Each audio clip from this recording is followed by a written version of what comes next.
Please welcome Tarek, Mohammed Tarwad, Karim, and Hassan Mohammed, Egypt 2.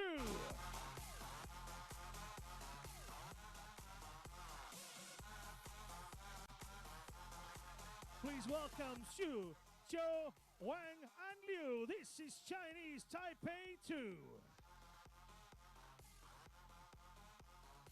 Hello and welcome back to the World Aquatics Open Water Swimming World Cup Leg 1 here in the beautiful Somabay, Egypt. Today we have the 4x1500 meter relay, which sees 14 teams representing 10 unique nations. There is prize money up for grabs, with first place taking home $5,000 US. Thank you for joining us on the action. I'm Alice Deering, and unfortunately we don't have Will Rolo with us for today's event, but I am joined by triple Olympic finalist, world short course champion, three-time Olympian, European champion, Austrian national swimmer Felix Olbeck. Felix, it's a pleasure to have you with us today. Hi Alice, thank you so much. Yes, I'm really excited for this opportunity, but even more excited I am for this race today. We have really strong teams. We had really strong races yesterday, and the relay is just exciting. It's this last race of this weekend of stop number 1, and I can just look forward so much.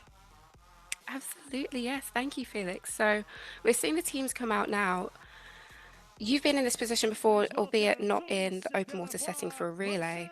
How are you feeling? How does it feel to compete with your teammates, especially after such a tough 10K for all of the swimmers yesterday?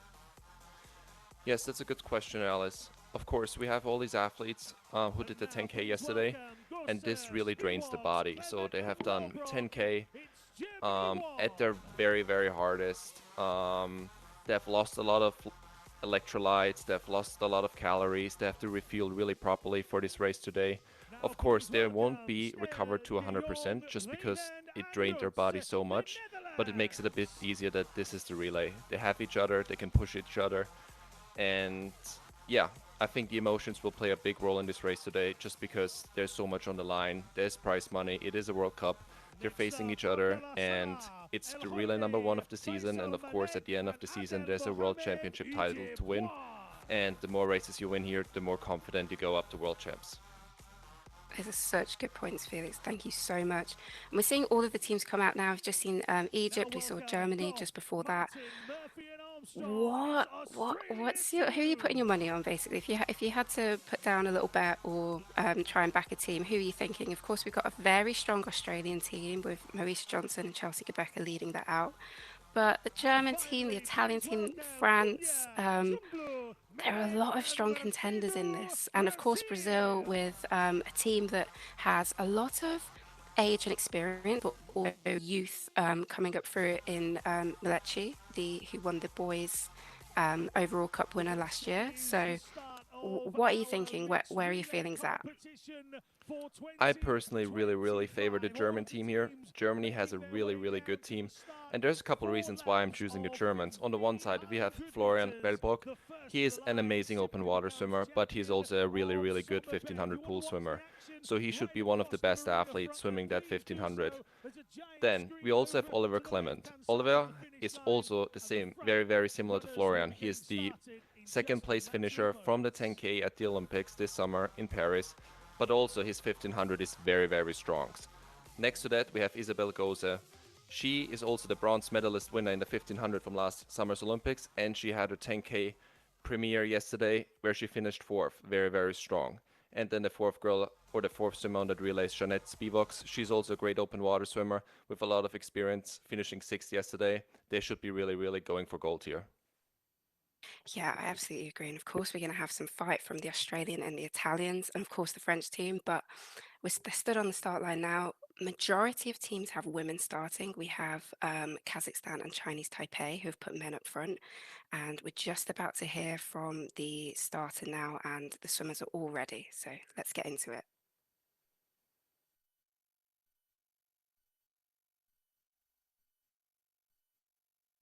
They are underway. So always a chaotic start with the relay. This is an interesting one, especially for the women in the field, because you do have a man that you can get on the feet and draft off of, but it's always like a bit of a scrap to try and get on his feet. So we're seeing that happen now with a lot of them. And I think Is that team? It might be Kazakhstan who's taken that out at the moment, but you're seeing quite a few packs of the girls kind of like squabbling amongst themselves, trying to find that water.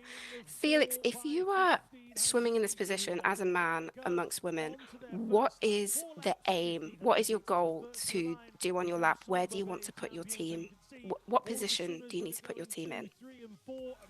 Well, I think if you start with a man, if I would be in this situation, you really want to create a gap in this first lap of the relay. You need to break away a little bit, you need to extend, because of course when you're starting as a male, you have females coming on later, and which probably will be losing some time to the next male swimmers who are coming into this race. So create a gap and make it as difficult as possible for the next team to catch up that gap.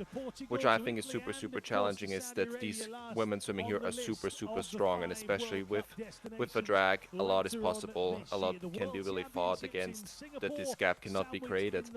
But also, don't forget, this is just a 1500, so you don't have that much time. The start is way more aggressive than in the other races. The way you position yourself here off the start could be very essential in how you're finishing at the end of the race of your own lap. There's not much time to catch up, there's no feed, so the start I think is even more important. Alice, you have done this a couple times in the relay. Did you ever lead off, or what was your position when you did this relays with Team GB? Oh, good question. Personally, I was this was before they had discovered the like formula for this. So typically, you see nations put woman, woman, man, man, in the hope that you get a situation like this, that a country puts a man up front who kind of drags everyone through. I swam this in a time much before the tactics were like kind of set in stone, and I actually ended up swimming last for Britain in the first ever senior relay in 2017 at the World Championships, and I dived in first and ended up finishing fifth. And honestly, it was the hardest 1500, or it was 1.25k at that point of my life. I remember Marc-Antoine Olivier staring at me on the start line as he was swimming in for France, and I just felt terrified. So it does put, it is a situation quite often of creating cat and mouse. So you kind of don't want women, you want women to chase, you don't want them being chased, if that makes sense. So and that's why we've ended up with the formula of most countries going woman, woman, man, man, because the man always means that they're chasing someone, and the likelihood is a man is going to be able to chase someone down more effectively than a woman. So honestly, I have some PTSD from this event a little bit. I absolutely love it. I think it's a brilliant event. It was first introduced in 2016 at the World Juniors, and I also competed in that relay, and then went on to it in 2017 at the World Champs. So I've got a bit of history in it, absolutely love it, but my gosh, is it tough. And you know, it's just on the history of the team event, Felix and I were discussing before how far this has actually came forward, because we're both old enough to remember that the team event once upon a time was a 5k race as a time trial, where you have 3 people from a nation, a maximum of 2 per gender were allowed to be represented, and they would swim as a team around the course. So typically what you would have happen is 2 men and 1 woman. And then of course the woman is swimming, 5k at absolute max, and typically the men would get a 5k at like a low to mid aerobic level. So it's absolutely fantastic how World Aquatics have pushed this event forward and found new and innovative ways to create a team event, and was it play out now in this fantastic bay. And we've got great stat here. We've got Marisha Johnson sat in second place, drafting off of, I think it is Kazakhstan, and that is the feat of Balabek from Kazakhstan. So Felix, yesterday we had Marisha have an amazing swim, absolutely amazing swim. How do you think she's feeling, and what are you expecting from her with this swim this morning? Yes, she did really great yesterday. I mean, this is the first World Cup of the season, and she just won in a very dominant fashion. She will feel very tired today, but as far as I know, that group where she trains with Bernd Berkan in Magdeburg, they are very well conditioned. They're in a great shape. They know what their recovery protocol is. They probably got in very, very good food, a lot of food, did a massage, probably swam out a little bit to flush through the body. And I mean, she's doing really, really great here in this race. When we think about, she's the first female leader in this race, right behind the swimmer from Kazakhstan. And she is very much sticking and glued to him. So it will be interesting to see if she can keep that up or not. But for me, how I see it so far, she will be very easily keeping up with him and probably handing in Australia in a very good position for the second swimmer. But yeah, very dominant what she did yesterday, and I think we cannot underestimate it, how difficult it is to have back-to-back races in distance events. It's not something very easy. When we think about the pool swimming, 4800 or the 1500, you have a prelim, then you have the afternoon off, you have the next morning off, and you swim the final in the next day, on the next day.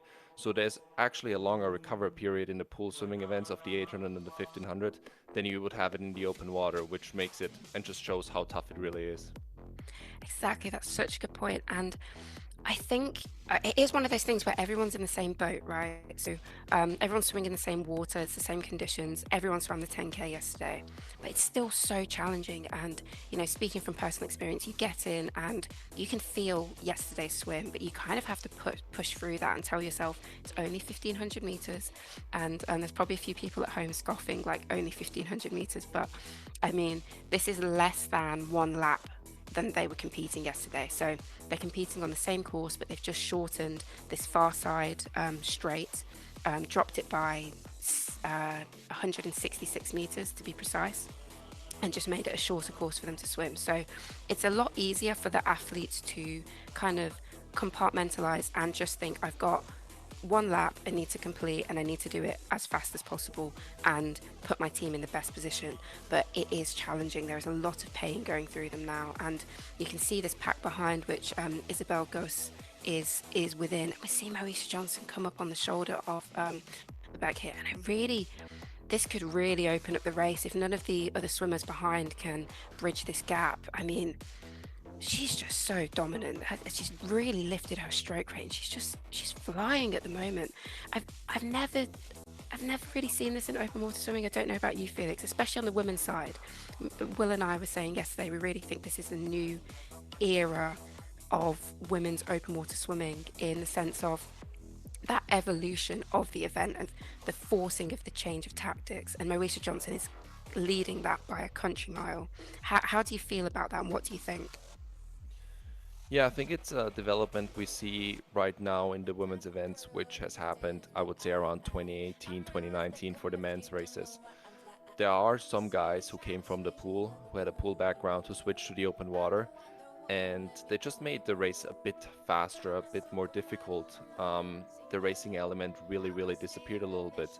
But what we have now is that a lot of these open swimmers, of course, they're adjusted to it, and we actually have very, very good examples where open water swimmers go back to the pool, or this, which they haven't done in a long time, and do really well there as well. So overall, I think the open water swimming and the pool swimming has really, really helped each other. But yeah, the quality and the caliber of racing right now is incredibly fast, incredibly tough. I would say there's very, very little in that race nowadays, which is a little bit of slower pace, which we used to have in the past. Now it is all very, very fast. And those races could always be like the leaders often and the winners position themselves in the first lap, which is not something we have really had in the past in the women's races. That's such a good point. And I remember seeing, you know, Florian kind of come in and change the race in this way, and thinking, oh my gosh, I really hope that doesn't happen to the women's race, or I hope it doesn't happen to the women's race whilst I'm still competing, because that's just how I personally would not have liked to have raced. I like to sit back and punch forward. And you have really seen that drastic change in the men's race, where there are a few swimmers that can still do that level of just coming forward and getting out there, but you now have to be like swimming in the top 10 realistically if you want to be finishing on the podium throughout the whole race. So there is a real challenge to it. We have seen a change of leader. We've seen Moesha really come in and cement herself in that first position at the moment, and Isabel Gosse of Germany just behind her. Again, such a fantastic swimmer, and also in that training group of Bernd that you mentioned earlier, Felix. So What can we expect from her in the future? Because, you know, she finished fourth yesterday, as you said, in her first ever 10K at a World Cup, at a level that is, or at a quality field, I should say, that is incredibly stacked. What can we expect from her in the future? And are we seeing a potential, just an absolute dominance of open water swimming from this training group? Of course, Sharon is in that group as well. Yes, I think Isabel did really well, but we cannot forget, it's not that she is a newcomer to the sport in that sense. She is an Olympic medalist, she is the world champion in the 1500 short course. She trains in a group with a lot of world-class open water swimmers. So we have Sharon van Rooyendaal, Moesha Johnson in her group, Florian Wellbrock, Oliver Clement. These are like 4 of the best open water swimmers who she trains with every single day. So there's definitely a lot of communication going on in that group, and they're learning from each other, I believe. So I think the sport for herself is not very new, but it's the first race she has done, and I think we can expect with every single race she's doing now, she will get better, she will have more experience, she will get to know the people, she will get to know the strategies. There's so much which really you can just learn through racing, and I'm sure you can talk more about this. With having a long career, you just learn those race skills which you don't have in the pool, and the more you do it, the better you get. There's also so much confidence at hand. There's so much strategy with the feeding, swimming into the finish, go around the buoys. All of those elements are not in the pool swimming, and I think with the more she does it, she will be better. It will be interesting if she swims it at World Champs this summer. She would have a good shot. She got her spot yesterday through the German qualification, but we will have to see, because it's of course a lot to have the pool swimming and the open water races in a very short time, and with very much high volume of races in a short time of days. So looking forward to it, but I think it's good to have her on that stage, and I hope she stays. Yeah, absolutely. So many great points there, Felix. One that I just want to point out quickly now is, I suppose, proof of her inexperience. And it is really difficult to follow someone's feet directly behind, especially when, you know, Moesha's trying to take her best line. But you can see Isabel really having to correct a lot to get back on Moesha's feet. And she's found it now. I think she's found her rhythm with it now. But you're absolutely right. I think her potential is, again, another like terrifying prospect for the open water race, because there could be a position or a world in which, when she gains that experience, that her and Moesha, with their speed that they can take from the pool, can just kind of play off each other and, you know, take it in turns to lead and really force the speed of the race to levels of which we haven't seen in women's racing. So yesterday there was basically a 2-minute gap in between Moesha and Isabel. Moesha in first, Isabel in fourth, and 2 minutes to blow the field apart within what was about 3 to 4K. It was absolutely crazy. And unfortunately, we see the first Egyptian team have to withdraw from the race.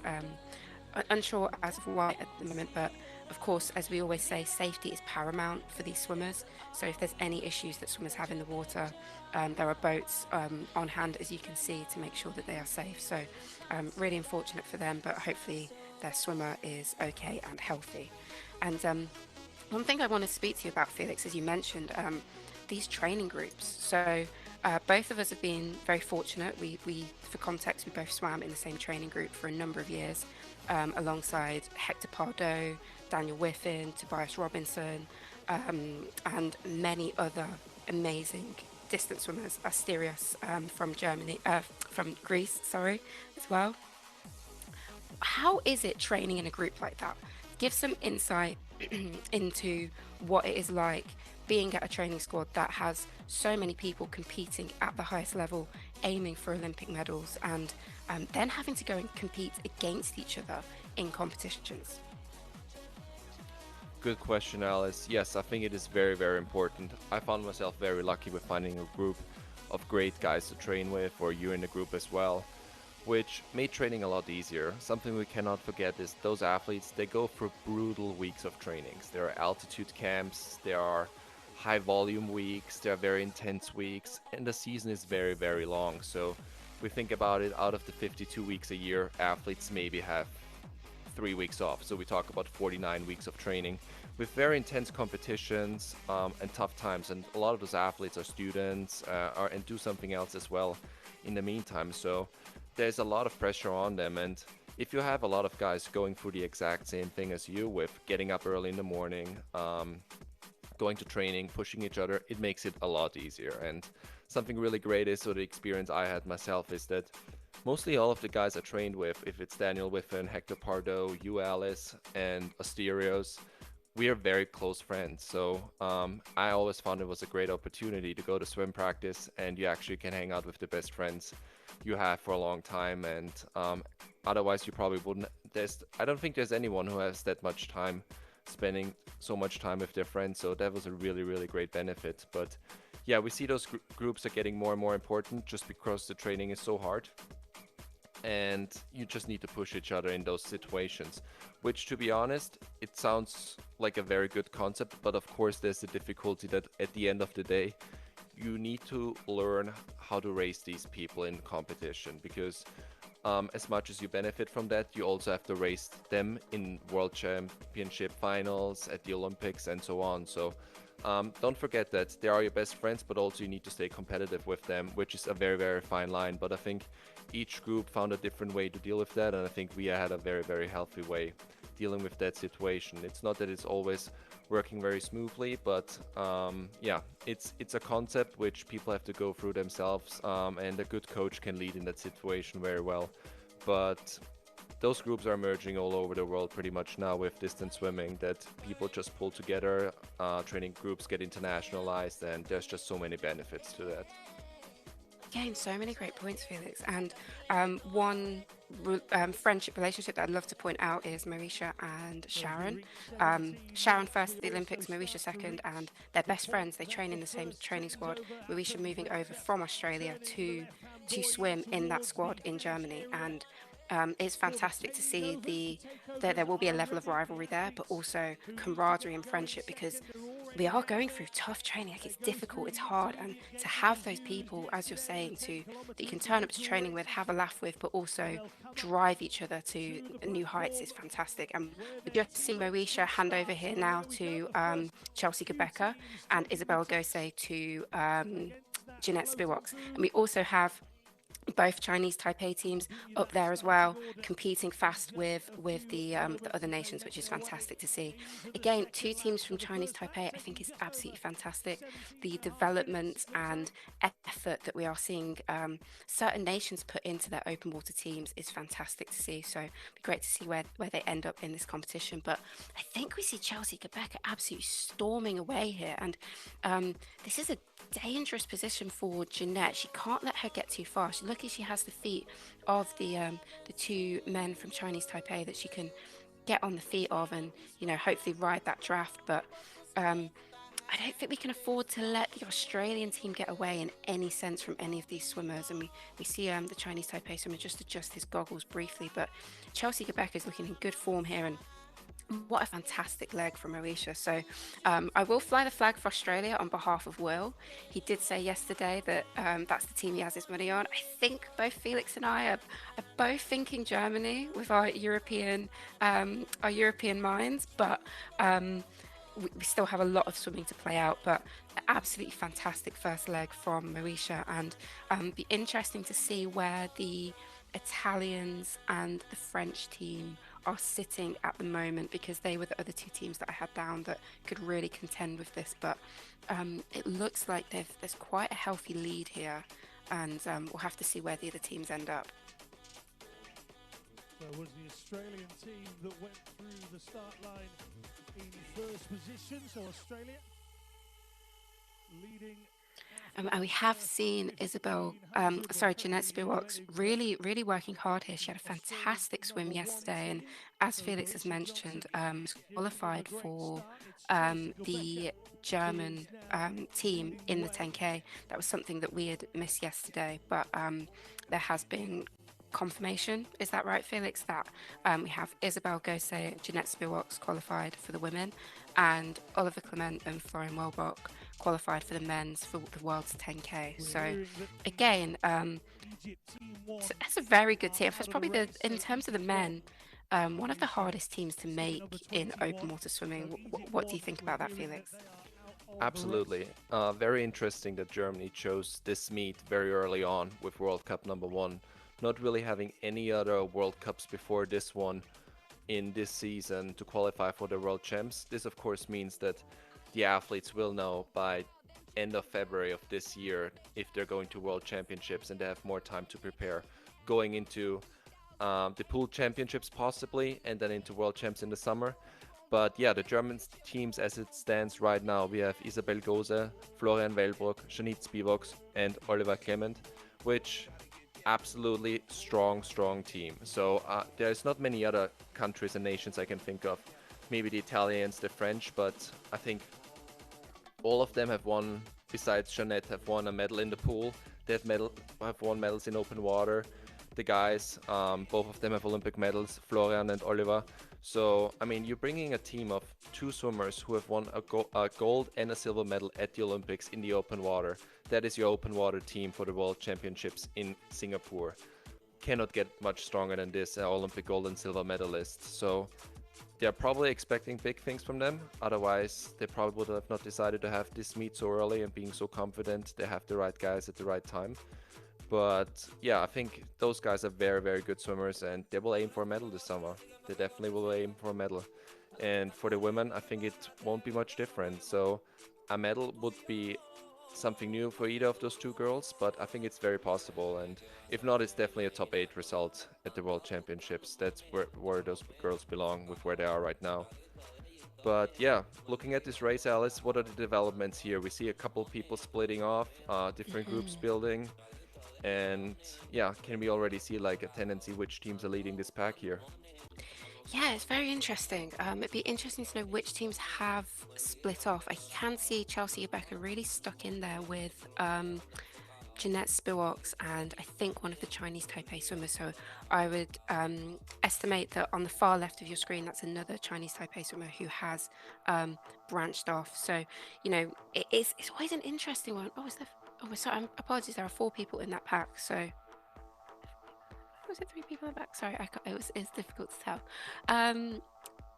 Always an interesting one when people branch off in relays like this, because you really have to back yourself in terms of having the right line and having the speed, and it can be very challenging to make sure you're making the right decision.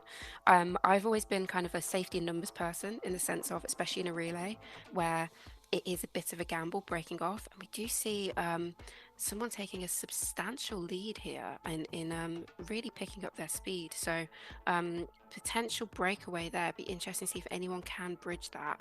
I think that is Chelsea Gebecka just tucked in behind one of the Chinese Taipei swimmers. Apologies, I'm not sure which team he is from, but we can see another one of Chinese Taipei for the other team leading that out at the moment, and he's really had a good breakaway, and it's going to be a tough chase for the chasers at the moment. So in this position, it's you really have to just put your head down and go for it. And Chelsea Gebecka is sat in a nice position here where she's taking some draft. Jeanette Spivox of Germany will be sat in there as well, but they might there's, as you can see on the far right of your screen, those 3 swimmers are the swimmer from Chinese Taipei, Germany and Australia all tucked in with each other, and we have Chinese Taipei leading at the moment. So a really good development for them, and just tough racing, Felix. I mean, you did a few relays in the pool, and obviously, like, not at this distance, but you're still swimming a 1500. You swam a 1500 at the Tokyo Games, a finalist for that. How do you approach a 1500? What is your mentality going into it, and what kind of energy do you preserve, or do you just get in and absolutely go for it? Yeah, I think my 1500, I was in a very fortunate position that my main goal going into the Olympics was to break the 15-minute barrier, and I had an amazing prelim swim, and I made it back to the finals. So I swam a 14:51. I think I proceeded into the finals as on place number 7, and then I think I finished 7th as well.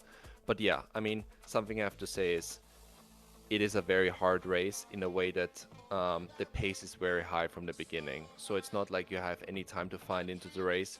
You could potentially already be losing this race after the first 200 or 300 meters if you're not starting out fast enough. But what I mean by that is that the pace nowadays is so high in those races that, yeah, you start out probably flipping at the first 50, going through a 26, a 27, and you're trying to hold a 59 pace, which, when you think about this in a 400 meters, is probably like a 352, 353, which is already very, very fast. And something I learned in the 1500 races is that when you flip at the 600 or 700, it already has to hurt so bad that you think you can just swim 100 or 200 more meters, and then that's where you are at the right pace. Because we're so well conditioned, we have trained so well that we can hold the rest of the pace. Not easily, but like it is a struggle, but we can fight through to the 300 mark, to the 1300 mark, excuse me. And then at the 1300 mark, you can really fight through those last 200 meters. They just kind of like swim by themselves. Something else we've seen in the recent years is those last 50 in the open not in the open water, but in the 1500 pool swimming has gotten really, really quick. They're coming back in 25s, 26s. So there's a lot of speed involved in those races now as well. We cannot really say anymore that distance swimmers are swimmers with no speed at all. They have really good speed, and I would say like most of those guys can go a 200 freestyle long course in a 147, 148, which is a pretty good 200 time as well. So just shows how well-rounded these athletes are. And for me, in my position, the biggest problem was just the back-to-back. I had 36 hours in between my prelim and my final, and I just wasn't fully recovered back then. Just because I'm not a distance 1500 expert, my main event was the 400, was the 800. And having to swim that race twice in a row in such a short time was really, really impressive. And that was something I realized with those guys. They just drop time as well. So I would say they swim at around 97, 98% in prelims, and then it just dropped us another 2 to 3% in the finals, which for me was not possible. I remember I was swimming a little bit slower. In finals, I was able to hold my position, was very happy with that, and just a huge relief. I got done with two 1500s in 2 days. It's absolutely great insight, Felix. Thank you. And I think it's one of those things where distance swimming has come such a long way, where, I mean, even in the open water context, you used to see swimmers kind of crawling out of a 10K absolutely exhausted, and of course they still feel that way now. But you see a Florian Wellbrock, yesterday touch the pad, turn onto his back, kind of float through, catch his breath and get up and stand out and walk tall, and, just kind of another day at the office. And then we've got the relay tomorrow. At World Championships, we're going to see the 10K, the 5K, the relay, and the introduction of the 3K knockout, which we're going to have to speak about because I'd love to get your insight on that. But I think the evolution of distance swimming has been so exciting for the world to watch. We've seen so many fantastic swimmers come through, and as we've been saying, it's so saturated. It's saturated for the women in open water, in the pool, and the men on both sides as well. There's so many different avenues in which athletes are now able to explore their options as open water swimmers. And I do just want to make a correction for the leader. I believe the leader is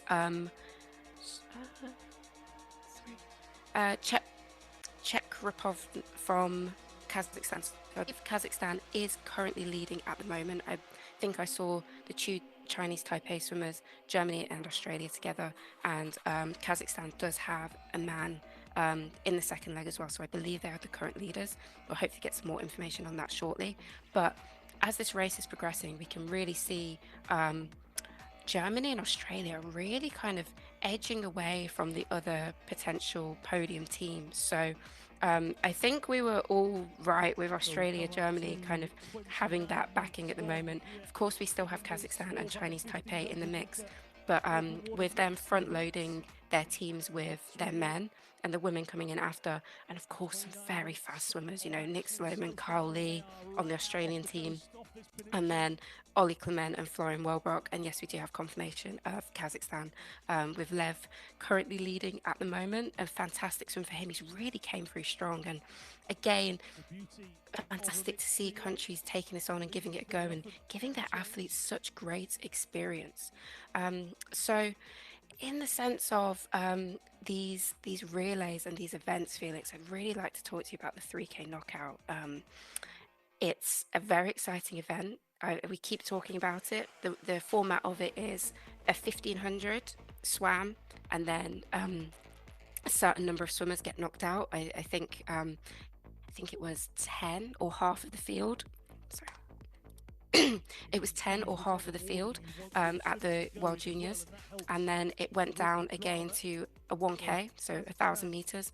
Another group of swimmers were knocked out, and then finally a 500, and then like winner takes all at that point. We saw an absolutely fantastic race from both the men, the girls, and the boys side, and I really think this could be one of those races where you get pool swimmers in, taking it on and giving it a real go.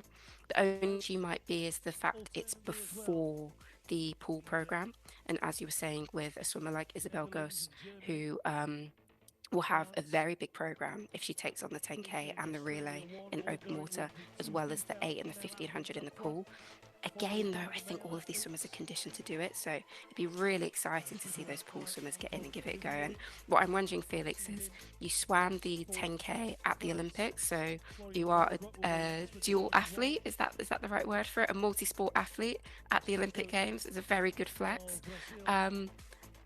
Would you have taken on the 3K knockout, or will you take on the 3K knockout, should I say, at the at Singapore? What's your thoughts on it? Would it be something that you would consider in your program?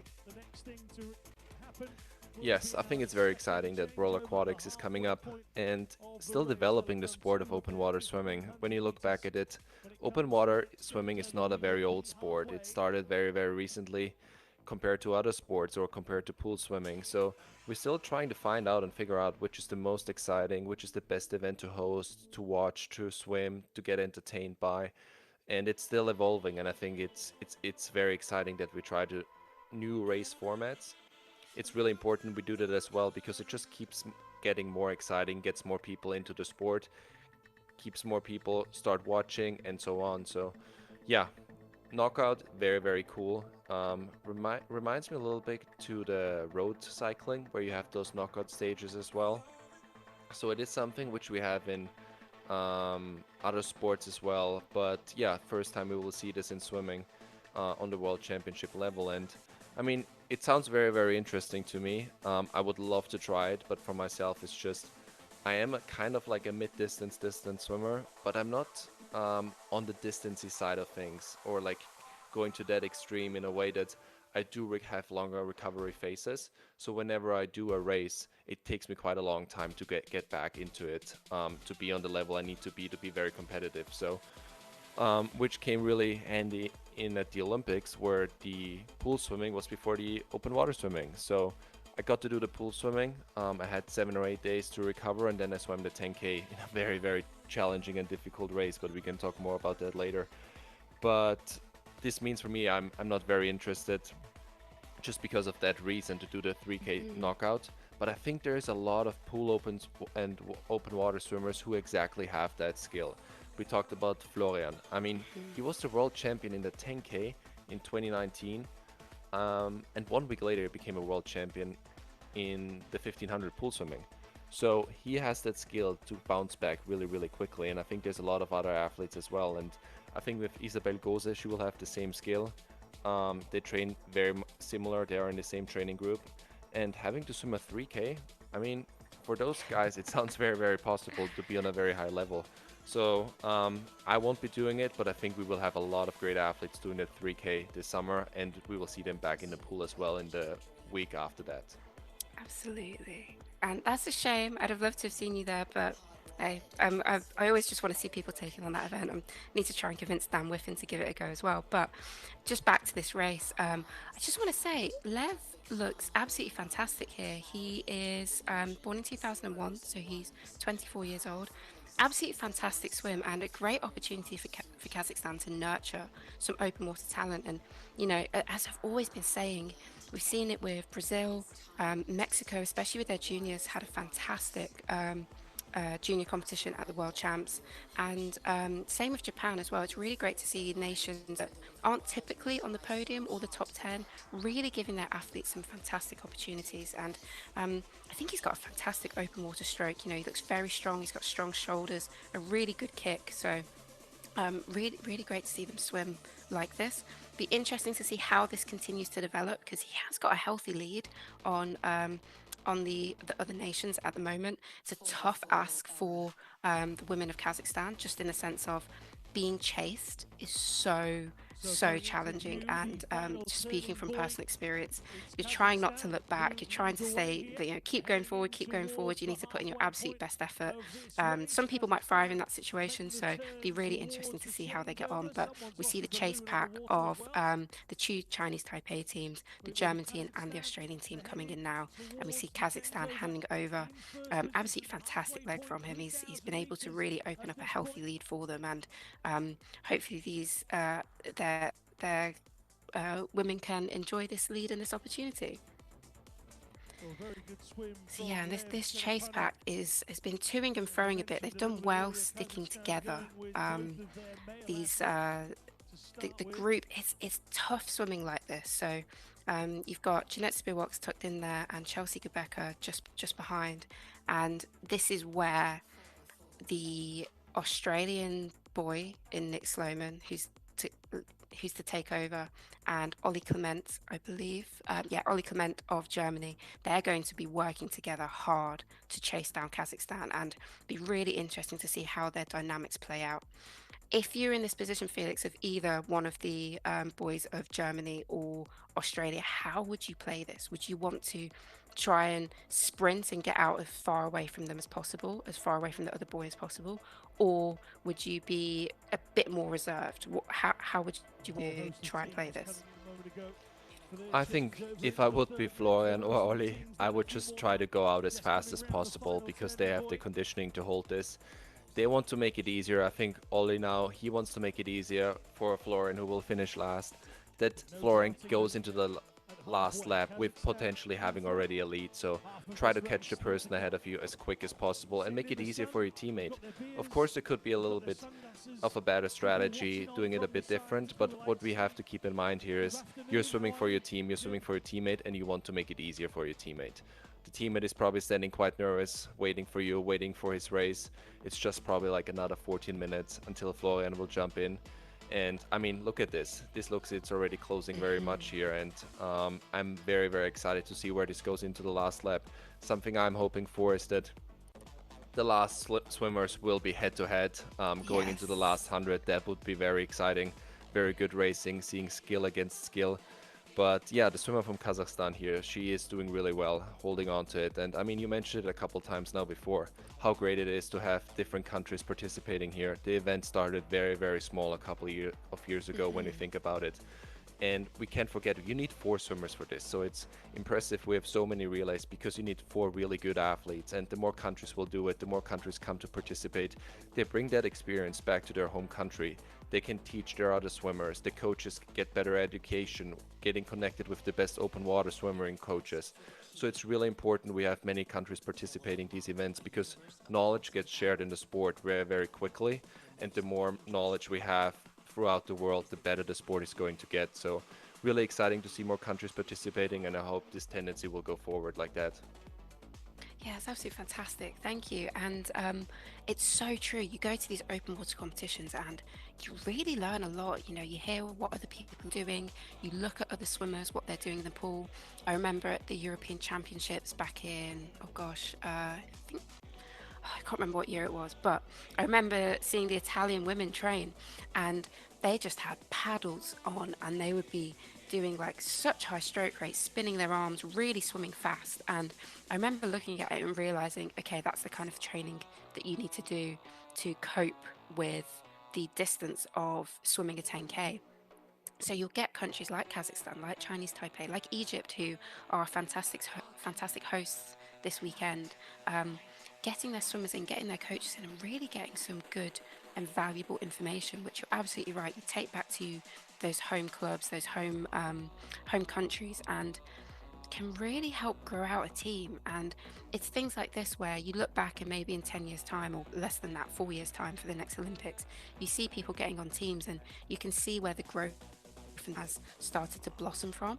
So the woman from Kazakhstan doing absolutely well, doing so well here to really keep that lead and keep going. I think she has been caught now, but I mean, when you've got Nick Sloman, who came 4th yesterday, and Ollie Clement, Olympic silver medalist, it's a really tough ask to stay in front of two very fast and powerful men. So it'll be interesting to see how this does develop between the Australian and the German team. Nick did look like he was opening a bit of a gap. I think he might have shot it again. And here's what's interesting. You see the Italian team, and I think that might be Australia too. Potentially, it looks like the Australian cap coming past the two women of Chinese Taipei now. And they're really going to be flying forward. I think it might be too much to catch the leaders in Australia and Germany. So we're gonna see a good battle for fourth here. But one comment I will have to say is that I believe only one federation can be on the podium at one time. So if the Australian 2 team does finish third and the Australian team finishes first or second, they unfortunately won't be able to claim that medal, so it will go down to the next unique federation. So we see the Italian swimmer, and I believe this is Gregoria Palcineri, really opening a good gap here. Do you think Greg can catch up Nick and Ollie Clement? I mean, it's a big ask, but I think if anybody can do it, it's him. Yeah, I mean, difficult, Alice, difficult. I mean, it is just a little bit harder, I guess, because you just don't have that much time. If we talk about a 10K race or so, or 5K, I could potentially see it. But just being a 1500, when we think about it, we're probably like already almost halfway now for that third lap of that relay. So, and those guys are really, really good with Ollie Clement. Yes. They are very, very similar in their pool time in the 1500. What I'm comparing it to, since this is probably the best comparison we have. And but he will do the best to bring his team in a good position to possibly finish third. And I think that's definitely possible for Italy right now. They are also, as we said before, a really, really strong open water and distance nation in general. I mean, if you look at the results from it yesterday, Alice, how many Italians were under the top 10 or just participating? No. And so many new ones coming next year. And it seems like no one who has done it for a long time is retiring. They're just all in there. Yes, it's so true. Again, I'm keep using this word as oversaturation. It's such a good problem for us, but for teams like Italy and France, where you have so many great swimmers at the top who aren't retiring, who are very much focused on at LA, and you've got all these swimmers coming up that, you know, you're looking at the top and you're really going to have to fight for your space. You know, I've always said qualifying for the Italian team on both the men's and the women's side is probably one of the hardest teams to make in the world. It's definitely, I think, apart from Germany, I think it's probably the hardest team to make, without being too bold in saying that. I mean, however, we did see some amazing swimming from the Australian team and the Australian women yesterday, as well as the men, of course. So we have so many nations really committing to this sport and to these events and bringing some serious depth to what they are providing. And it is fantastic to see the growth in this, as you've said and alluded to. It's really came a long way, and we have seen this constant evolution, as you said, with you know, Foreign Wellbrock back in about 2018, 2019, really breaking this event for the men. And then on the women's side, we have seen a constant evolution of people coming up and changing the way the sport works, but with Maurice Johnson now really taking it in the way of the men. And it feeds into the relay too. We end up having this amazing battle between Australia and Germany, and Italy and the second Australian team just trying to catch up at the moment. I just want to bring it back to what's on your screen at the moment. There are so many different lines being taken here, and these angles always make it look so interesting in terms of what are the swimmers thinking, what are they doing, and it's so easy to sit here and judge, especially as a commentator or as a fan sat at home, like, oh, why don't they just take that line? But as you've swam open water a good few times before, Felix, and it being my main event, I'm sure you can attest to the difficulty in spotting and sighting sometimes, and kind of creating those opportunities for yourself, whether you do stick behind someone or whether you find that line for yourself. As a swimmer in open water, what was your tendency, and how did your tactics explain that? Yeah, I think something we have to think about here is that every race is different, right? So we have so many different waters these athletes are racing in. Here, yeah, it looks very, very choppy. Athletes take a lot of different lines. When you think back to the Paris Olympics, there was just really one line you could take, otherwise you weren't moving forward because you were swimming upstream, Yes. which made it very, very simple in theory which line to take. But of course, then there were like, I don't know, 27, 28 swimmers who wanted to take the exact same line at the same spot at the same time, which made it really messy. So personally, what I've realized in that race that I did, just take the most ideal line, because with the current going upstream, you would just even lose more time and you would go backwards. So you really had to stuck to which was the ideal line that day in those conditions. But in general, it's a very interesting question, and that's where we talked about the skill, the experience, which some of the athletes from these pool swimmers don't have necessarily. They need to learn that. It might work out quite well in the first race, where the conditions might be a little bit easier, but the choppier it gets, the more you need to learn how to use those skills. What does your experience tell you? Which position, which line to take? And that's something the athletes often have to decide in like less than a second. And we all think about open water swimming being a sport where you have so much time, you can catch up, but a lot of these things, you have to stay super focused, super concentrated. They happen in a very, very short time. And they could be very much deciding the entire outcome of your race. Of course, you have the opportunity to catch back up, but like do something great, but it is significantly more difficult, and it enhances a very stronger level of being an athlete in those conditions. For example, right now, Alice, I think this looks really, really difficult on the way back. I think the wind has picked up a lot.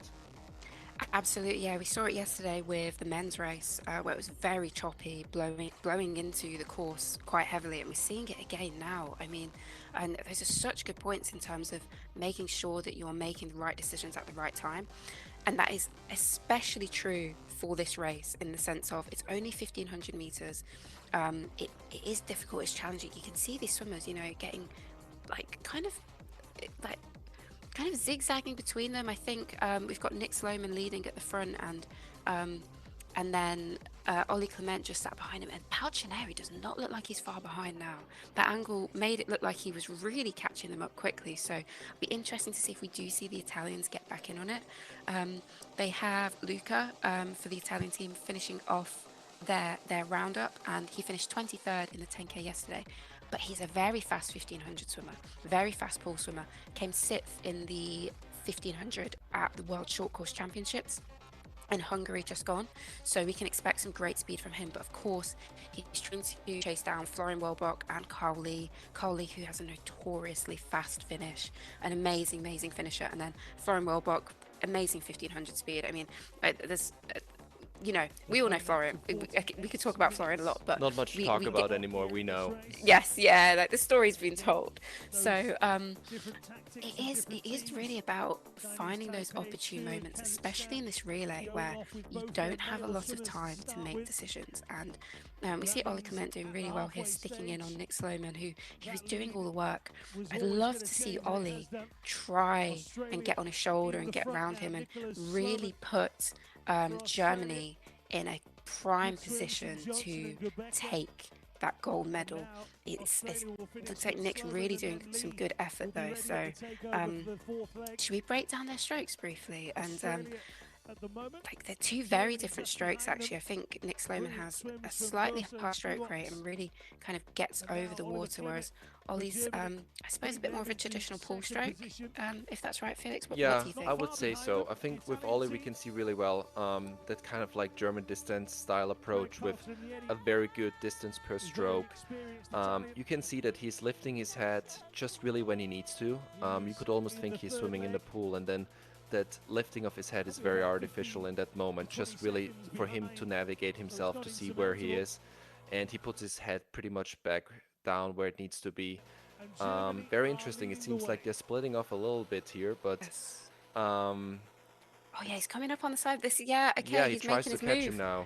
Yeah, it's great to see this, and this is what the relay is about, you know. Typically, I mean, if this wasn't the finish of a race, Ollie would have sat behind Nick, enjoyed that draft, and then when it was his turn to actually finish, he would try and get on him. But, you know, you don't have a lot of time to play with. You really need to be taking those opportunities when they open up, and he's seen it open up, and he's grabbing it and trying to run with it as much as possible. Of course, Nick is not going to let him just like walk away with it. He's going to get on his shoulder, get on his hip, and then potentially, if it does happen, get on his feet and make sure he is as fast as possible into the finish. But fantastic to see this from Ollie Clement, and he looks like he's really storming forward here, Felix. Yes, something we cannot forget is that it takes quite a lot of energy for this speed burst he just did. So he got out of his draft, he tried to catch him, and now we have to see what Nick Sloman is doing. Is Nick Sloman doing the same thing as Ollie Clement did before? Just kind of like sticking to him and maybe resting himself a little bit and then attacking for the last 100 meters. They're coming pretty much close now to the end of their own race. And I mean, this is exactly what we wanted, right? As someone who is a spectator, them going head-to-head into the last lap. And I hope the camera stays on them because we get to see really the last person, hopefully the last swimmers going in head-to-head into the last lap. And I mean, it is almost like the relay never happened. We have those last swimmers entering the race at the same time. And the first three swimmers pretty much just their time equaled out to be like at the exact same point. So really interesting, really exciting to see that last lap. I mean, Florian is a world champion in the 1500. He has done a really fast 1500. I think last week he went a 14:54, which is really strong for in-season long course. Yes. He was under the qualifying time as well for Germany for the world champs. So he's in good shape in that event.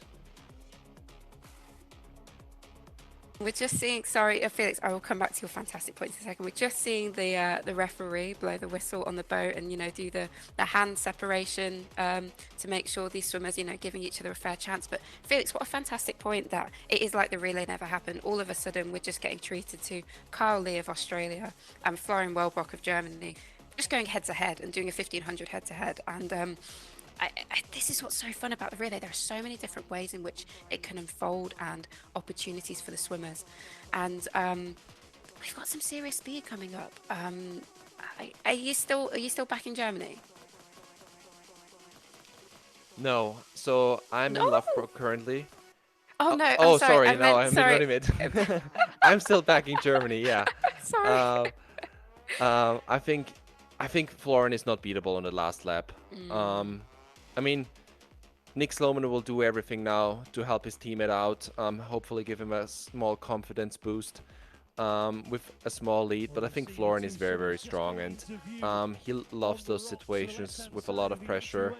And I mean, don't forget, for the other Australian kid, what an experience going head-to-head with Florian Wellbrock now into that last lap. I mean, I remember racing him in the Olympic final, in the individual, and I was very, very nervous. Imagine you head-to-head now, and you have all your relay teammates backing you, cheering you on in front of this crowd.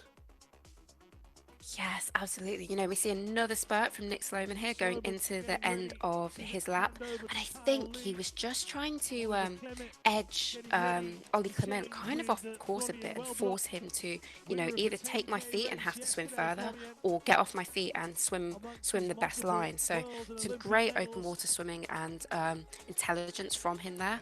We're seeing a fantastic race into here. We just see Ollie Clement really get forced around that buoy, but oh, what a fantastic, this is exactly what we want to see, right on his hip, just going stroke for stroke, looking to get that fint, that touch for their teammates first. And we're going to see them enter the water practically at the same time. And this is the kind of swimming that we want to see. This is fast, this is exciting. I don't think there's going to be much drafting going on here, Felix. I don't know how this goes. Sorry, Carl Lee really does get in on Florian's feet and just tries to hold that for as long as possible and then come round him and really go for it. And we just see the Italian team take over now with Luca diving in for them. I think that's a sewn up third place.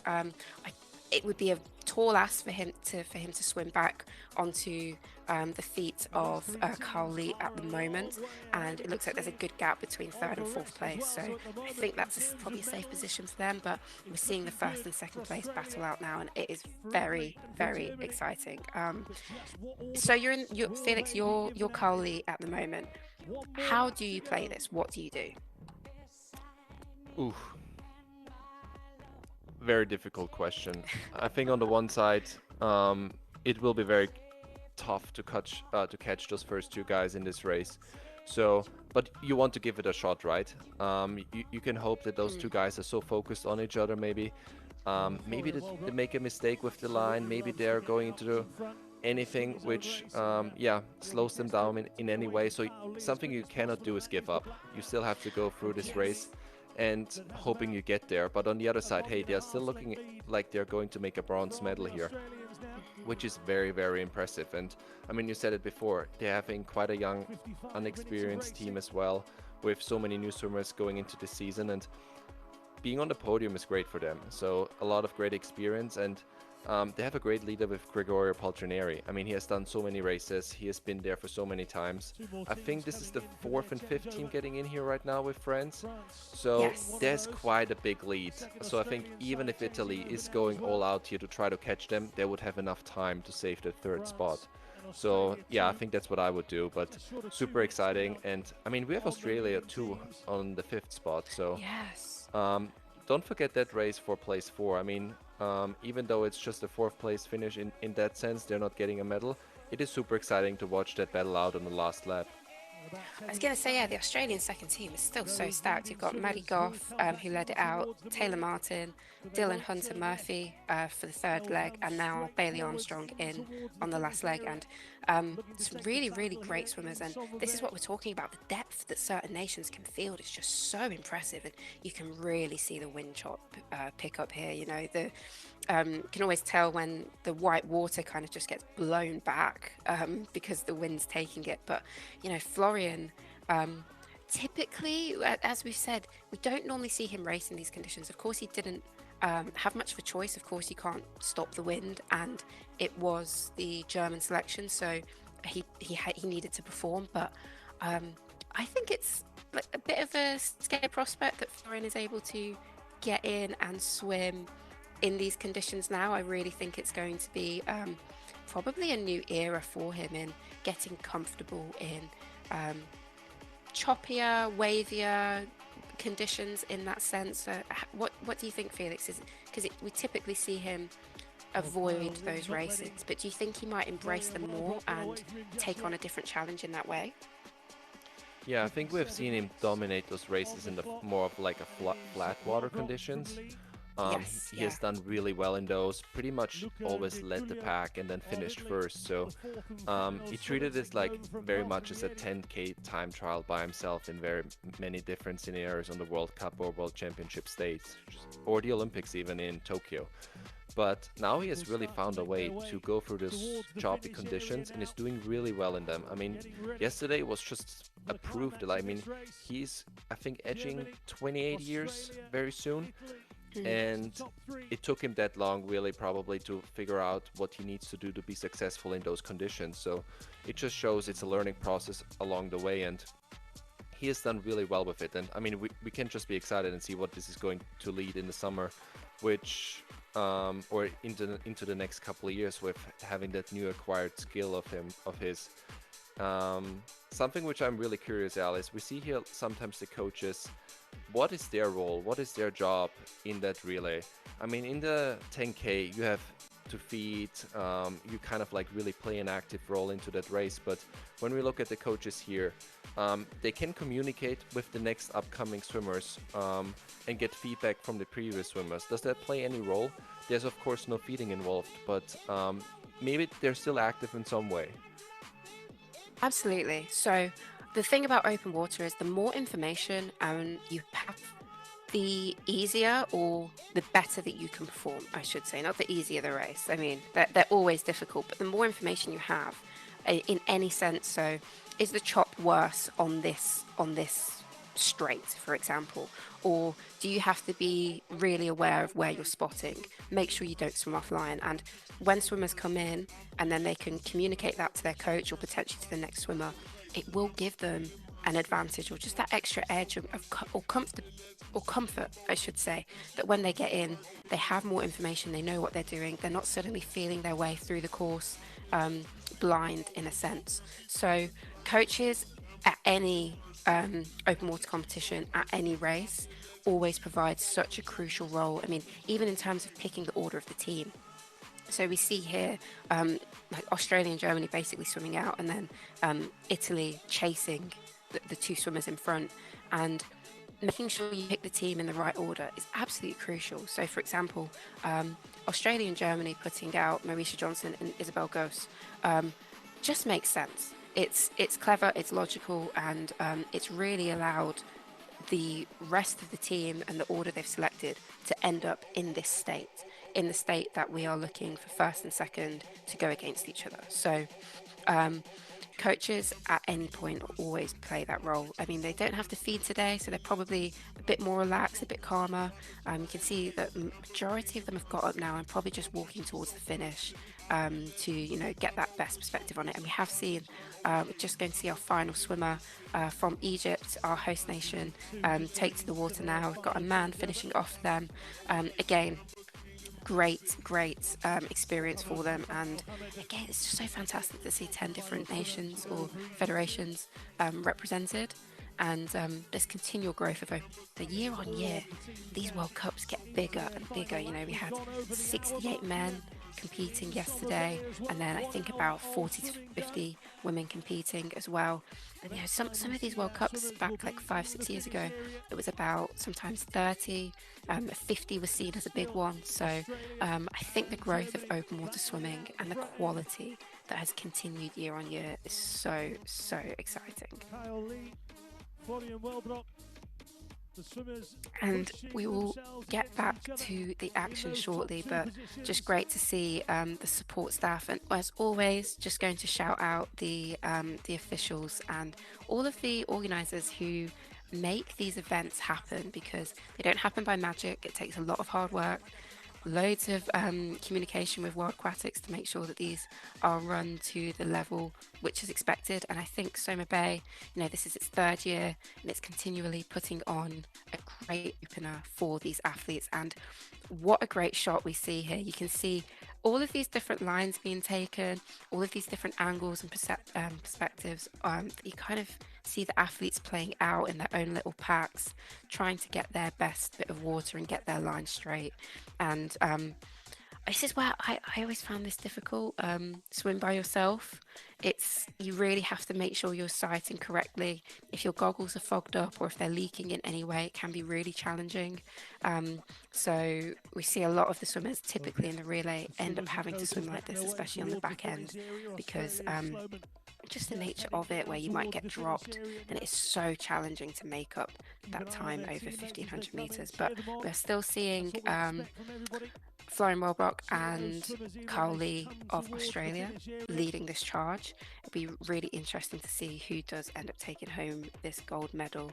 I want to talk to you about Florian's stroke, Felix. I know it's not on screen right now, but it is such an iconic stroke. What do you think about it? Like, how do you view his stroke? What I think is the most impressive part of his stroke is his six-speed kick, which he's able to hold for like almost the entire 10K.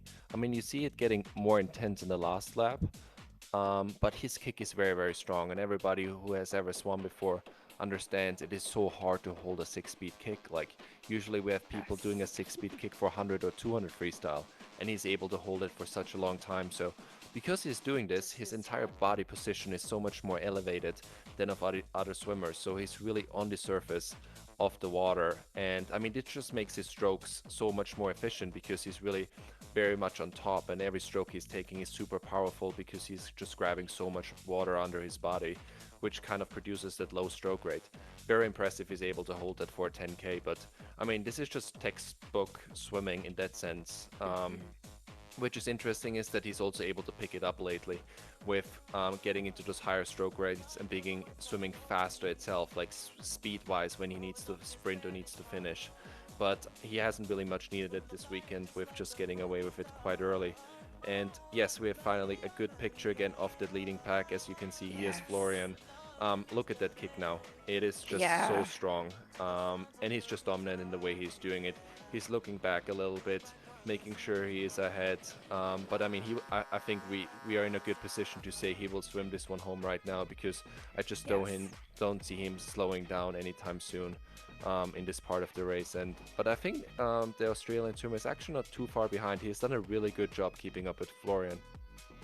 Yes, definitely. I mean, I just can't get over Florian's like distance per stroke. It's basically catch up, but just so fluid, such a nice stroke. So always such a pleasure to watch, and he has done really well to create this gap between him and Carl Lee. Carl Lee, a very fast swimmer in his own right, and he has done well to not allow this to get any further, to be honest, especially with this chop and these waves, really sticking on him. But I think it is safe to say that this is Germany's medal to take. We might see another iconic Florian finish where he touches and rolls onto his back and has clear water behind him, as he had in the 10K yesterday. It'd be interesting to see if Italy is bridging the gap in between themselves and Australia. But I think Carl Lee has done like a really, really good job here of sticking with Florian and, keeping that door shut for Italy. So we're seeing a fantastic race play out, but putting anyone head to head with Florian on the last leg is always going to be such a tall ask. Yeah, we see confirmation of Carl Lee being the chaser here, and just really, really fantastic racing from all of them across this weekend. Carl finished 8th in the 10K yesterday, and he actually ended up swimming back from about 16th position on the last lap. And this is something that Will has been discussing throughout our broadcast, is Kyle's potential and the fact that he's already such a well-established swimmer. I believe he's only 21 or 22 years of age, so still very young, getting some great experience, and has one of the best finishes in the world, like as in the sense of he will claw back spaces. So I think once we see him like get stuck in there more a bit at the top in the 10K, I think it could really open up some amazing doors for him and be a future, because he's one of those swimmers that if you get him in the finish funnel, he will try and get over you. And Felix, I always think this is such a fantastic quality to have as a swimmer. We see this in open water swimming a lot. Sometimes it's not necessarily the fastest swimmers who are winning, but it's those with like grit and strength and just that sheer competitive nature to drive forward and get over the top of people. And we're seeing it less, I think, as it naturally grows, but it's such a fantastic skill to have, both in pool and open water swimming. Yeah, I think one swimmer which comes to my mind is our friend Hector Pardo. How well he does in the open water. He is really the definition of a born open water swimmer, with the skills, with the understanding he has in those races. He does so much better in the open water. He just looks so much more comfortable. He's swimming with the world's best, and I think he finished 6th last summer at the Olympics. Yes, 6th in Paris, yes. Yes, he was a bronze medalist at the World Championships, and something he has a lot of speed at the end of the race. So if he comes with to the pack into the finish line, like, I'm putting my money on Hector. He does really well in those situations. But yeah, I mean, there's more, kind of like less of those swimmers of Hector lately. But it's good that we still have those, and then we have those other kinds of swimmers, and that mix just really makes it, because it just is really entertaining to watch. But yeah, Florian is really taking off here, and that kick is still going strong. He's looking back. I think this is almost like the last turn now. Yes, it is, yeah. You see him just get around that. It's just such good. These are really good pictures to watch. If anyone's watching at home and you want to try and improve your freestyle technique, it's a great opportunity. You can check out his social media as well. He has posted on shots of him swimming. I will say though, it's one of those things where everybody has their own technique, and what works for one person doesn't necessarily work for another, but there are more efficient ways of swimming. So just always a delight to watch him swim, and he's really lifted off here, hasn't he? He's really taken it away from Kyle, and just kind of, we discussed it on the broadcast, we discussed it on the podcast. He's back. Not that he ever left, but I think he's really putting down some strong statements of his intent towards LA for the upcoming World Championships, and he's having an absolutely monumental finish here and really showing that Germany is going to be dominant at the World Championships, and that's how I see it. Something we can also see really good from this perspective is just this underwater pulling pattern. If you want something like good video, like this is what it's supposed to look like. He's using his stroke so efficiently, so he has an entry with his hands, and he starts pulling basically right away until when he exits the water right behind his hip. So he's really using his entire body. So this is what we call in swimming with a really good distance per stroke. He just is using everything he has and does not give up any inches wasted in his stroke. Yes, absolutely. And the amount of shoulder conditioning it takes to get to that point is crazy. But we are now seeing the German team take the win in the 4x1500m relay. It started out with Isabel Gose, moved on to Jeanette Spilwox in second position, Oliver Clement in third place, and then finally finishing off with Florian Wellbrock, who takes home their gold medal and his second gold of the weekend. And he's got clear water once again. I just don't think he's stoppable. I don't think anyone can. Right? Like, look at this space. He's absolutely blown this apart in the past 500 meters. And we now see Carl Lee of Australia coming in for a very well-deserved and strong second place. Haven't seen the Italian team come into frame yet. I do believe they'll be coming in third. So quite a predictable podium. We often see Italy on that podium, but some fantastic swimming today, Felix.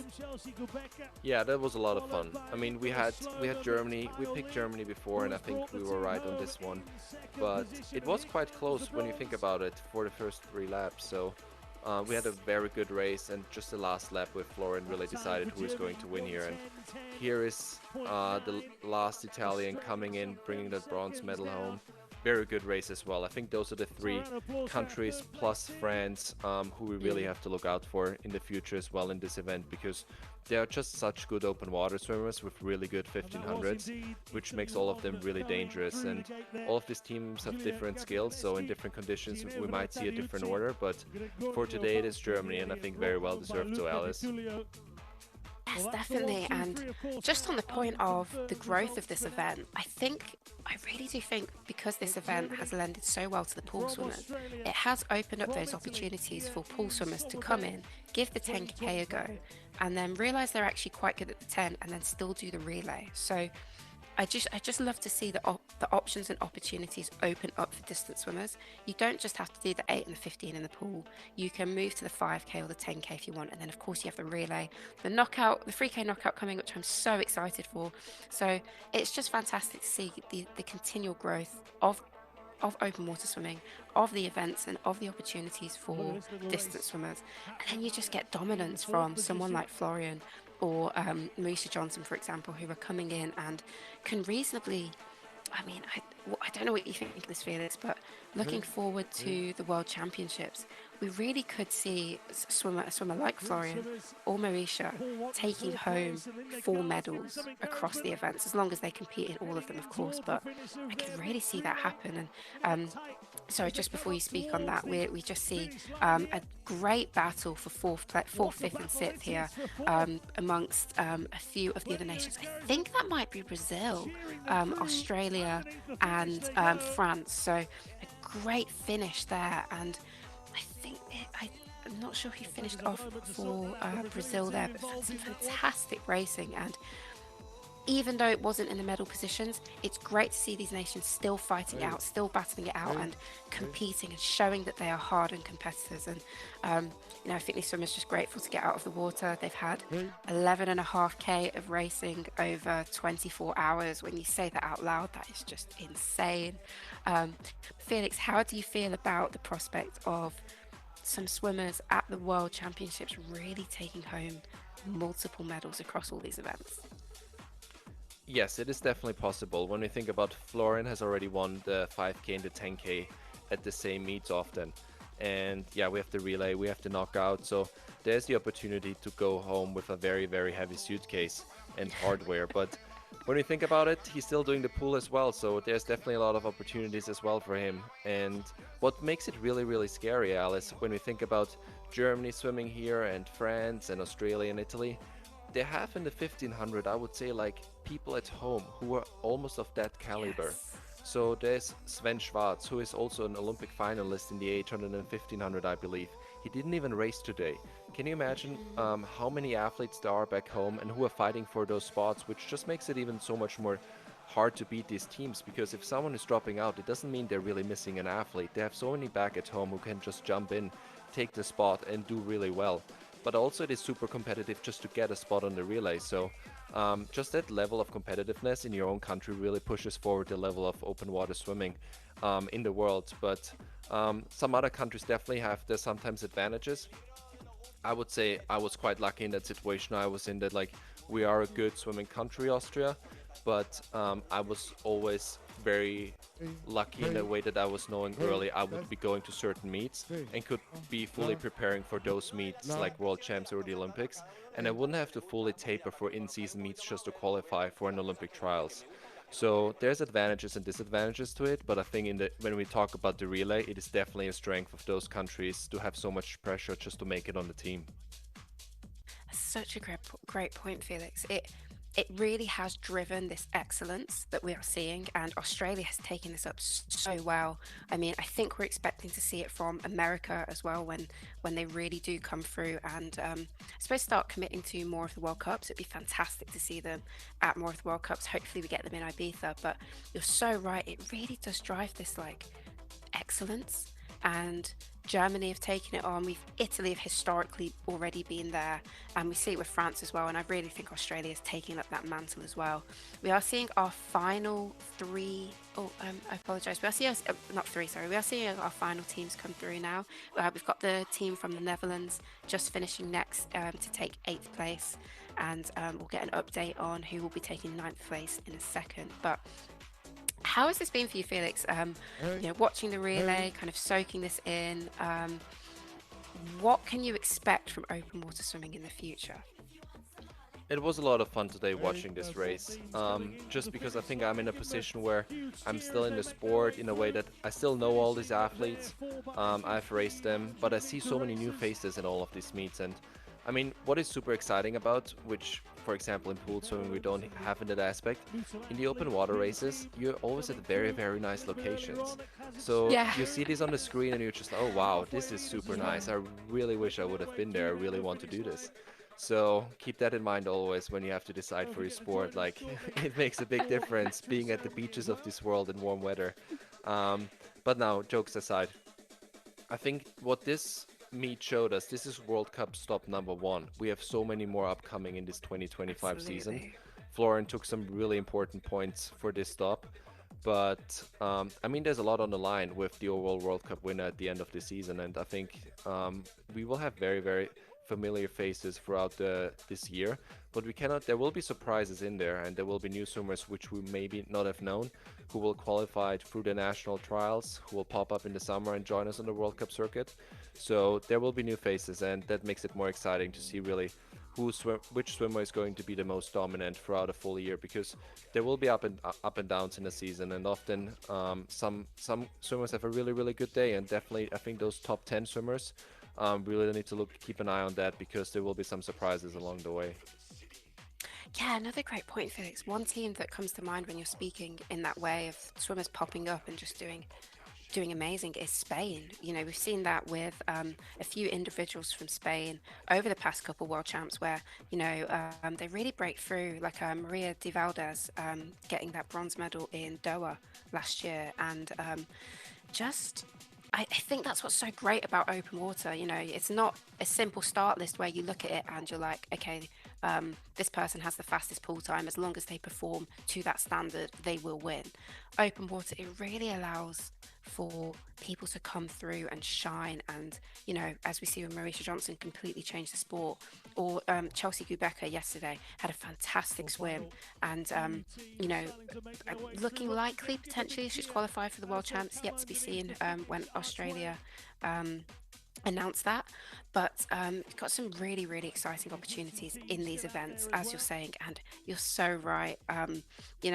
You're competing in the hardest event in aquatics. I'm going to say that. I think it's the hardest summer Olympic sport, I should say. But you do get to go to the most incredible places around the world, like Somabay here, for example. I've been fortunate to go to the Seychelles. They're going to Ibiza next time, and then on to Setúbal.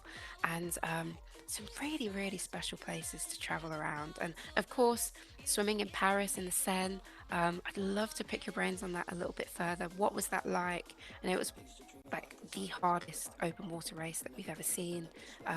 So, how do you think swimmers are coming off the back of that? It's been about 6 months since then, and we're already seeing such great racing and commitment from those athletes getting back in. How has this period been for them, and what was that race like? Yeah, it was a good race. Super exciting to be there. But the really special thing about this was you see these locations during the normal open water World Cup or the World Champs, but this one was in the city center of Paris, swimming in the Seine. Great, great experience just being within like thousands of people watching. The stands were full, and I mean, this is something which open water doesn't have very often, just being downtown of a big, big capital of the world. So being cheered on pretty much from getting introduced as an athlete until you're getting out of the water, that was very special and an experience I will never forget. But of course, you touched on it. It was a super, super difficult race. Um, for everybody who did not follow that race, you had to go down a river, go up a river in the Seine River. So the way down was really, really fun. The way up, not so much. So there was really much about how resistant can you be throughout that race, especially when it got really tough in that we did 6 laps, and going up that fourth, fifth, and sixth lap upstream the river was so difficult. So I mean, we saw with Christoph Rojovski, someone who was, I mean, he was leading the race pretty much for a very, very long time by himself and then won gold in the end as well, who did not have a problem going upstream. So we saw really, really robust swimmers doing that. And yeah, I'm really happy with that I did it, but it just showed me again that there's a lot more skill and experience required in such difficult situations doing that. And maybe a more flat condition would have been better for me. Some really great insight, Felix. Thank you so much. So we've just seen the conclusion of the relay. Some fantastic racing today. As we said, 10 unique federations represented. We did have 12 teams finish today. Absolutely great swimming from all of them, and some really great commitment, especially from those nations that are developing their open water talent. We're going to take a short break. The relay ceremony will be back soon within the next 10 to 15 minutes. Please do stick around. Let's celebrate our fantastic swimmers. But we will leave you for the moment with these beautiful images of Somabay.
And we are just moments away from the medal presentation from what has been a fantastic weekend of open water swimming. I've been joined by Felix Olberg today. We have been able to unpack so much about open water swimming. But Felix, one thing I realized I haven't spoken to you much about, what does it take to do what these athletes do? The kind of meters, the training, the land work, it really takes a lot out of you. I know both of us have experienced that, but it'd be great to get some more of your insight of both physically and mentally what these athletes go through, both in competition and in training. Yes, it's very, very demanding. When we really think about it, you have to go at least twice a day to the pool for a training session. You're not able to do it just with one swim a day. We talk about here probably between 4 or 5 hours of swimming a day, plus the land conditioning, which could be a strength and conditioning session. Well, I will Now, give please back to welcome you, the Alice, winners to the of award the silver ceremony. medal. Yeah, we're back into it. Australia. Just great to see the Italian team Australia were take it out there represented for by third Mauricia place Johnson, with Chelsea Gabrieleschi, Kubeka, Tadaducci, Nicholas Palcineri, and Sloman, Luca and finishing off that Kaoli. leg. And a fantastic Australian team with And now, Mauricia please Johnson, who had welcome a the great winners first leg. of She's the had a gold fantastic medal in weekend. Somabay Chelsea mixed Gebecka team relay also finishing champion, third in the 10K. Germany. Nick Sloman and Carly bringing it Swimming were home. And then represented finally, the by team of the Isabel hour, Buss, of team of the Terence meet, Spiros, maybe Oliver perhaps in a Clement, way, and with Florian Wellbrock.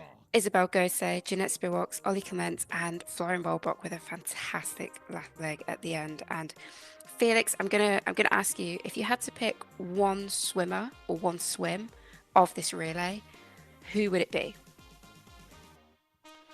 I actually think the lead off, I mean, we can all say Florian, right? Yes, yeah, So easy pick, I right? want to think a little bit further here, and I think Hmm. Moesha Johnson, she did an amazing job. I mean, there were men swimmers in the field, and she stuck to them. She was leading for a long time in that first round, so she did really well, positioning Australia well for the second place here. And I think without her, without that first strong first length, Australia would not be in second spot. So I think hats off to her. She did really well today. Absolutely, thank you. I'll give my insights after um, the national anthem of Germany. And now, please stand if you're able for the national anthem of Germany.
And for the second Somabay, time make this some weekend, we noise hear for the national your anthem of World Cup Germany. medal I'm just going to give a quick winners. shout out to, I think, Nick Sloman and Ollie Clement for their fantastic entertainment for us as spectators, as commentators, really showing up in that final, in that third leg, sorry, and really gave us something special to watch, as did all of these swimmers. So, Felix, any final points or comments from yourself? Yes, a couple of things quickly. One, Germany is there where they have been in the last year, very dominant, a lot of different athletes. Then second, we see a lot of different countries participating, which is really, really great. But also the depth of some countries, like the ones on the podium, is incredibly strong. So those are my three key takeaways from this weekend. What about you, Alice? Oh gosh, such great points. Yes, I think the growth of the women's the change and the evolution of the women's sport is my like key talking point from this weekend. I think Marisa Johnson, Tadaducci, and Chelsea Rebecca put down an amazing show for us yesterday, and with Isabel Gose coming into that as well, I love to see how that dynamic unfolds over the next few years or next even World Cup. So. Thank you so much for joining us today, everyone. We're just about to close out, but this has been the first leg of the World Aquatics Open Water World Cup in 2025 in the beautiful Somabay. Thank you again for joining us for the thrilling action. And remember to spread the word about open water swimming. As Will says, tell a friend to tell a friend. Let's help this sport grow. Let's always encourage our amazing athletes who always put on a great show for us. On behalf of myself, Will Rolo, and our special guest today, Felix Olbeck, we'll say goodbye and we will see you next time in Ibiza on the 25th of April. Thank you again, and wherever you are, have a great day.